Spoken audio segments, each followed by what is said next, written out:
pessoal, bem-vindos e bem-vindas a mais uma videoaula. E agora nós vamos abordar o conceito de documentação, algo muito importante em algoritmos, aliás, toda programação, computação.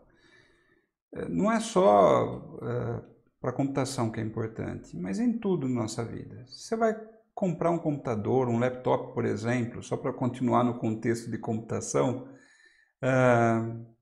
e você quer ver as características. Você precisa ter uma documentação para saber qual que é o processador, qual que é o sistema operacional, a tela, se ela é uma tela de 14, 13, 14, 15 polegadas, Full HD, 4K, IPS, se a memória é de 8, 16 GB, se a memória RAM é de 2666 MHz ou outra frequência, qual é o armazenamento, se é SSD ou é disco rígido, qual é o tamanho, se vai ter ou não unidade ótica, Bluetooth, câmera, se vai ser a câmera webcam HD, as portas de comunicação, quantas são, qual é o teclado, se ele vai ser retroiluminado ou não, enfim.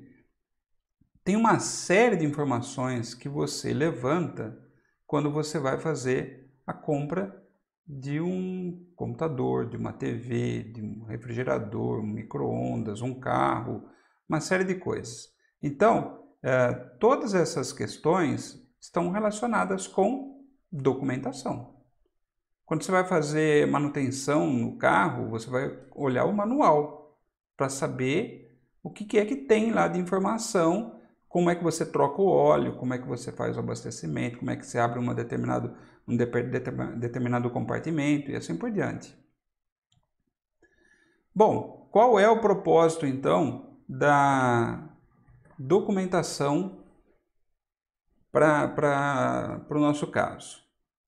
Bom, a gente tem alguém que tem uma ideia, uma solução, pode ser uma pessoa, pode ser uma equipe, e isso precisa ser passado para outras pessoas. Afinal de contas, se você é a pessoa que está criando o algoritmo, você não vai ser dono desse algoritmo para sempre, você não vai ficar sempre com ele. Você pode sair da empresa, uma outra pessoa pode assumir. Então essas pessoas precisam saber quais eram as suas ideias. Se você está trabalhando numa empresa, e hoje tem muito disso, que tem equipes em outros locais, porque muitas vezes o desenvolvimento tem que ser muito rápido. Então, muitas empresas o que fazem hoje? Hoje elas fazem o seguinte, elas desenvolvem uma etapa em um determinado país e outra etapa em outro determinado país. Por exemplo, na Índia e nos Estados Unidos. Então, quando é dia num lugar, é noite no outro, e assim vão trabalhando continuamente. É preciso ter uma forma de documentação para que o código que está sendo feito em um determinado local continue sendo feito no outro local com aquelas mesmas ideias. Então, a documentação é algo importante por uma série de motivos. Então, alguns dos exemplos que a gente pode citar: comunicação com equipes remotas. É óbvio que você poderia ficar fazendo videoconferência, mas não é muito legal você estar de noite, de madrugada, fazendo videoconferência, o seu horário de dormir, com o pessoal que está no outro país lá, que está de dia. Então é bom você deixar escrito, né? Bom, você pode fazer uma comunicação com o futuro ou com o passado. Você com você mesmo, você com uma outra pessoa lá no futuro. Como você faz isso? Escrevendo. Você deixa suas ideias escritas, documentadas, de tal forma que, se você for fazer alguma intervenção nesse algoritmo, ou no programa, ou no sistema, o que quer que seja, tem uma documentação que vai fazer com que você refresque a sua memória. Então você está escrevendo para você mesmo. É uma mensagem para o futuro. Ou você está escrevendo para alguém no futuro, que vai fazer uma intervenção nessa sua ideia, nesse algoritmo, né, nesse código. E pode também ser para fazer manutenções corretivas, preventivas, incrementais, que outras pessoas da equipe vão fazer, precisam fazer. Então elas precisam entender a lógica. Ou se é você que está fazendo a manutenção, você precisa entender a lógica que alguém fez. Então é uma via de mão dupla. Documentação é essencial. Se a gente quiser resumir, então, o propósito é deixar muito claro qual é a ideia, o raciocínio envolvendo uma solução ou parte dela.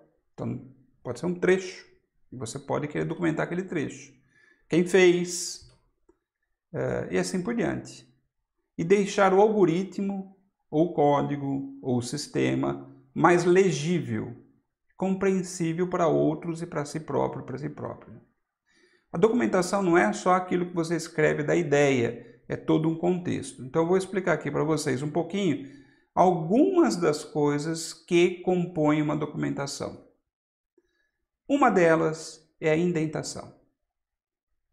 É primordial você ter, mesmo que é um texto, ele está organizado de tal forma que graficamente fique fácil de você compreender o que aquilo significa. Onde que determinadas instruções se encaixam. Então, para ficar claro, vejam esse código, e aqui não interessa a linguagem nem nada, eu peguei já um código que não tem nada a ver com o que a gente vai ensinar, para vocês se concentrarem na indentação. Observem que não tem um padrão.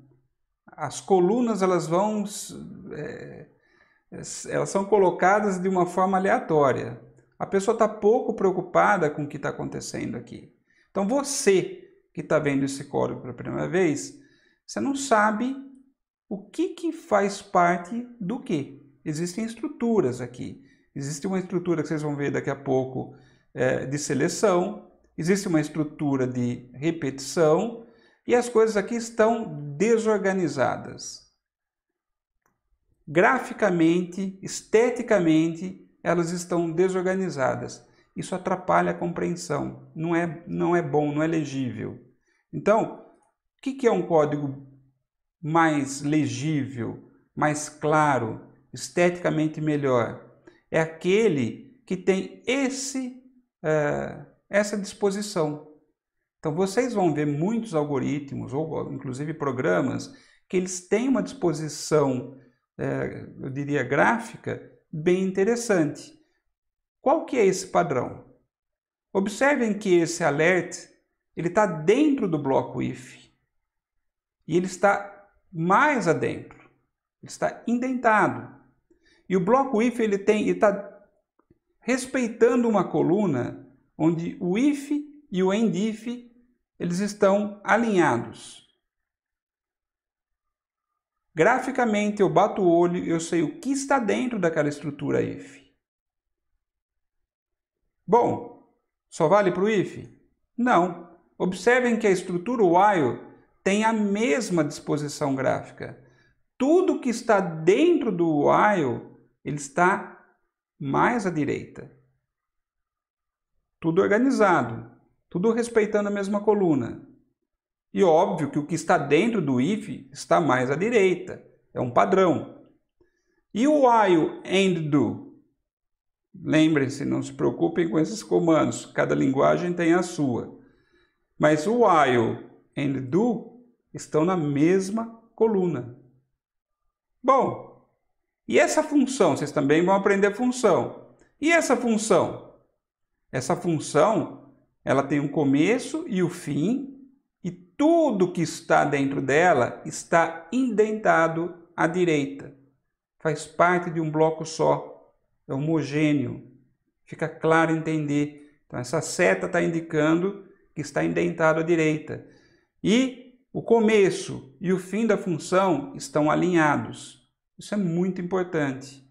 Fica claro para quem está vendo que existe uma padronização e é fácil entender o que está acontecendo. Então se eu tiver que fazer uma intervenção dentro do bloco while, fica fácil nesse formato. Naquele que a gente viu no começo, não. E comentários? Bom, comentários ajudam a entender trechos de código, por exemplo. Lembra que eu falei que a documentação pode ser por completo ou por trechos? Esse aqui é um trecho de código documentado. Você pode fazer uma documentação no início de um determinado algoritmo, de um determinado código de programa, muito bem escrito, para que serve, quais são as hipóteses, quais são os dados de entrada, os dados de saída. Você faz uma documentação completa. E aí, em determinados trechos, você deixa claro o que aquilo faz. Nesse aqui, por exemplo, abre a tabela de produtos e posiciona no topo. Olha, então aqui é um banco de dados, Database, DB. Isso é uma outra coisa interessante. A gente vai comentar logo em seguida. Nomes significativos e DB GoTop. Posicionou no topo. Então, eu olho esse código aqui e eu entendo o que está acontecendo. A pessoa que fez o código colocou um outro comentário aqui também, olha. Se for PA ou PI, mostra o código do produto. Então, ó, PA ou PI vai mostrar o código do produto. B1 COD. Então, para quem está lendo ou está analisando esse algoritmo, no caso o programa, consegue entender melhor porque existe uma documentação, existem comentários. E o que são os comentários? São essas barras duplas. Elas fazem com que o compilador, no caso de uma linguagem, ou mesmo na ferramenta que a gente vai utilizar, ele ignore isso do ponto de vista de execução. Ele não vai fazer essa parte. Mas para a gente que está vendo, é algo interessante. E por fim, do que eu vou apresentar para vocês, os nomes das variáveis. Eles devem ser significativos, ou seja, nome atendente, taxa de câmbio, preço consumidor. Isso tem um significado para quem está lendo, para quem está analisando aquele algoritmo. E os não significativos? X1, AAA, ABC. Aparentemente as pessoas têm pouca criatividade, então elas vão usando as mesmas letras, mistura com número, e você não tem nenhuma indicação do que aquela variável representa. Uma outra coisa que a gente pode falar dos nomes é que eles podem ter uma consistência de representação. Então, além de ser significativo, eles têm uma consistência. Nome atendente, por exemplo, aqui eu coloquei um underscore. Aqui todos eles são padronizados, começando com letra minúscula e quando vai para uma segunda parte com outro significado, a letra maiúscula. Taxa câmbio, preço consumidor. Então você consegue entender o código, algoritmo, por uma série de padronizações que são colocadas. E isso é importante. E é importante que você que está começando a fazer algoritmo já tenha essa prática e não utilize vícios que vão fazer com que os algoritmos não sejam bem interpretados no futuro. Bom, era isso que eu queria apresentar para vocês. Eu espero que vocês tenham entendido, que a mensagem tenha sido passada. E nos vemos numa próxima videoaula.